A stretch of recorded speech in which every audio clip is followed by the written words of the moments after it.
Hey yo, welcome to Commitment. Kali ini, kita mau ngelanjutin komik Juggernaut isu ketiga. Sebelum kalian nonton video ini, pastikan kalian sudah menonton 2 isu sebelumnya. Kalau kalian belum nonton, tinggal klik link yang gue udah disediain di sini. Atau, tinggal klik link yang ada di description. All done? Good. Now, sit back, relax, and listen closely. Manhattan District Court, New York. Ingat bahwa Juggernaut dituntut untuk membayar ganti rugi senilai $25 juta di akhir isu kedua. Nah, sekarang kita lagi melihat proses pengadilan yang terjadi. Pengacara menuntut menghadirkan kasus saat Juggernaut melawan Spider-Man dan menghancurkan bangunan yang menyebabkan kerugian. Dan tentu saja, Diesel masih asik live streaming. Lalu, pengacara dari Juggernaut, Bernie Rosenthal, pun maju untuk menjelaskan bahwa Kane Marko juga menjadi korban, dan pelaku perusakan sebenarnya adalah Spider-Man, menunjukkan bahwa perkelahian antara dua makhluk super pasti akan menyebabkan kerusakan. Saat Rosenthal masih menjelaskan, tiba-tiba gedung pengadilan bergetar keras. Months ago, North Korea. Lalu kita flashback ke berbulan-bulan lalu di Korea Selatan. Terlihat Marko dan seorang sedang mendaki gunung menuju suatu tempat. There, the Forge of Sitorak. Mereka memasuki tempat itu, dan Marko langsung mendeklarasikan, I have come to serve as the host of Sitorak. Orang yang menemani Marko berkata bahwa banyak yang ingin memiliki kekuatan Sitorak dan tidak ada yang pantas. Ia bertanya pada Marko, apa yang membuatnya spesial? Marko mengaku bahwa ia sudah pernah melayani Sitorak dalam waktu yang lama. Bapak tua itu lalu sadar bahwa Marko Kane adalah Juggernaut. Bapak tua itu menunjukkan sesuatu. Crimson Bands of Sitorak. Selama ini, dialah yang menjaga benda pusaka tersebut. Benda pusaka yang memilih siapapun menjadi host Sitorak. Dia menjaga dengan satu tujuan. Dia ingin sekali terlihat pantas di hadapan dewa tersebut dan dipilih menjadi host yang baru. Ia memegang palu yang besar dan mengayunkannya ke arah Marko. Now, kita kembali ke pengadilan. Bertonton pasir memenuhi ruangan tersebut. Marko mencoba menyelamatkan semua yang berada di ruangan tersebut. Sembari tetap live streaming di Rockstube-nya, Diesel membantu Marko menghadang pasir tersebut dengan force-nya.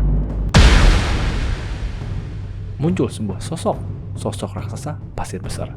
Ia adalah Quicksand, dan dia menginginkan sesuatu. Deliver the full line to me and no one will get hurt. Ia menginginkan Diesel entah untuk alasan apa. Lalu Marko bertransformasi menjadi Juggernaut dan bergegas menyerang Quicksand. Tentu saja, karena Quicksand adalah pasir, mencoba menabraknya bukanlah hal yang masuk akal. Juggernaut menembus badan pasir tersebut. Quicksand berbalik arah, meninju Juggernaut dan melontarkannya. Lalu Quicksand mengarah perhatiannya kembali kepada Diesel. There is the mutant child. I'm not a mutant. Sambil masih live streaming, Diesel menyangkal. Ingin membantu Agent Damage Control pergi mengambil peralatan mereka. Diesel menembakkan force-nya ke arah Quicksand dan membuatnya bergerak lebih lambat. Kane, a little help here. Juggernaut datang berlari untuk membantu Diesel dan mengacak-acak pasir tersebut. Agent Prasad dari Damage Control berteriak ke arah Jagi. Mereka berkata bahwa pikiran Quicksand sedang dikontrol oleh makhluk lain dan Jagi harus melepaskan kepala Quicksand. Okay, this better work. Juggernaut melempar batu besar ke arah leher Quicksand dan itu berhasil melepaskan kepala Quicksand dari tubuhnya. Lalu Agent Prasad memerintah Diesel untuk menembakkan force-nya ke arah kepala Quicksand yang sudah lepas, agar memperlambat kepala itu kembali ke tubuhnya. This is really gross.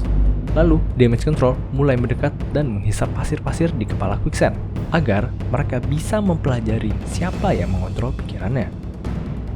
Kita kembali dibawa ke Forge of Sitorak berbulan-bulan lalu. Tidak rela ada host Sitorak selain dirinya, bapak tua itu menyerang Marko, mencoba memukulnya dengan palu besar. Dan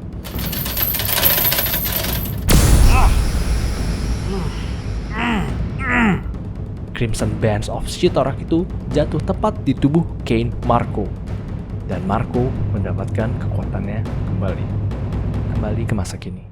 Diesel masih menahan kepala Quicksand dengan force-nya. Sembari Agent Damage Control mencari siapa yang mengontrol pikiran Quicksand di database mereka. Rosenthal, pengacara Juggernaut, berbicara kepada penuntut dan pengacaranya.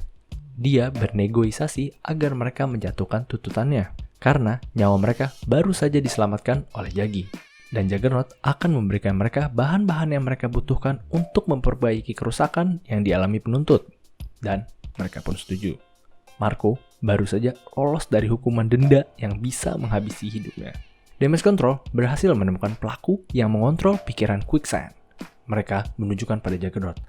Dan ternyata pelakunya adalah Arnim Zola. Bombshell tersebut adalah akhir dari isu ini. Kalau kalian suka video kita, jangan lupa untuk pencet like. Dan agar kalian tidak ketinggalan isu selanjutnya dan komik-komik lainnya, kalian bisa subscribe ke channel kita. Dan kalian bisa nanya-nanya ke kita atau nyaranin komik ke kita melewati comment section down below. I'm DK, we are Commitment, and see you on the next video.